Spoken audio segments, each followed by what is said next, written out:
This is my audience for the video. Good evening, audience. Now, this evening I'd like you all to do me a favor and close your eyes. Now, imagine the clothes that you have on, ripped, frayed, torn. Imagine the couches you're sitting on, cease to exist. Imagine this hardwood floor, gone, and just dirt and earth. This is the reality of many of the citizens in Darfur, Sudan.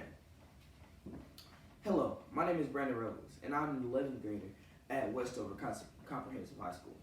And I've been studying this topic of Darfur since around my 9th grade year of high school, which gives me roughly 2 years, and I think I have a pretty solid grasping on this topic. Now, today we're going to go over the main points. So I'm going to give you some background information on what's actually going on in Darfur. I'm going to tell you the global standpoint of what's been happening, and I'm also going to let you know what you can do to help these people, because that's the end goal of y'all. I want to persuade you all to help these people of Darfur. Let's get into some background information.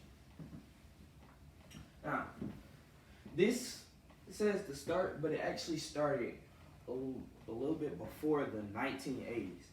In 1989, the people of Darfur, Sudan, overthrew their autocratic, which is a dictatorship, their autocratic government. And they made an agreement with their government to basically become a democracy, much like we have in the United States, though most likely it wouldn't have been as advanced as ours is. Now, these people, throughout the years, this agreement kind of dissolved and got lost. So these people are back in a state of autocracy, and what they've decided to do is do mainly peaceful protesting, but so you are always going to have a radical group here and there.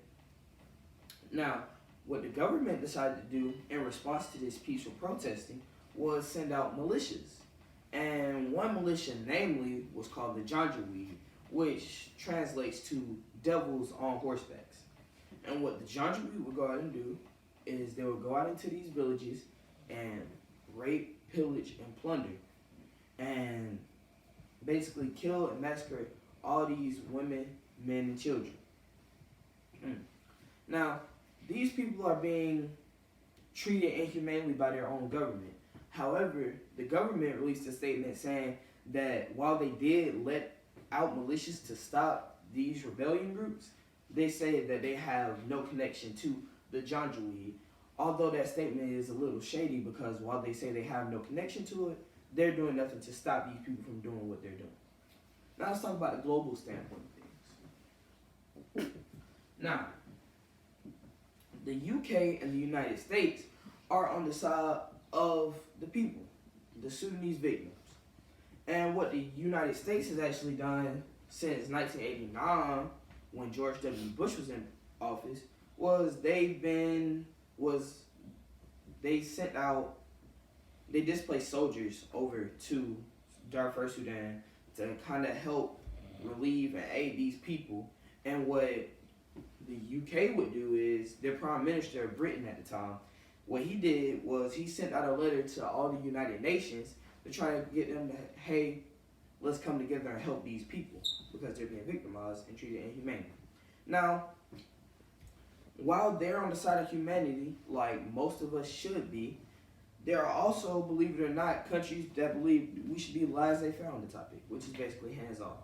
And these countries are China and Russia. Now, China, we like to believe that the reason why they're on the side of laissez-faire is because Sudan has actually provided China with most of its oil supply for a long time.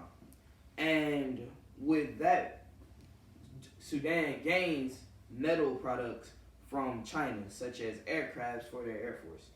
And Russia is directly allied with China, which makes them allied with Sudan, because in order for them to be allied with China, they can't go and they can't attack Sudan or stop Sudan from doing what they're doing, So Russia is a little bit neutral on the topic as well. Although what they would do is when we send out our efforts, they would send out efforts to stop our efforts. So now I want to tell you what you can do to help these people of Sudan. Well, you may be thinking, well, I don't want them to be treated inhumanely, and I feel bad for them, but I have bills to pay. I have my own family to see about. I can't just go and be giving out money to these people in foreign countries.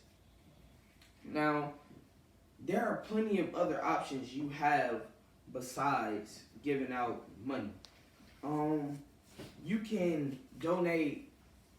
They had a shortage of bread. You could donate bread. You could donate canned goods to these people to help them with their various human needs. You could sign a petition on change.org.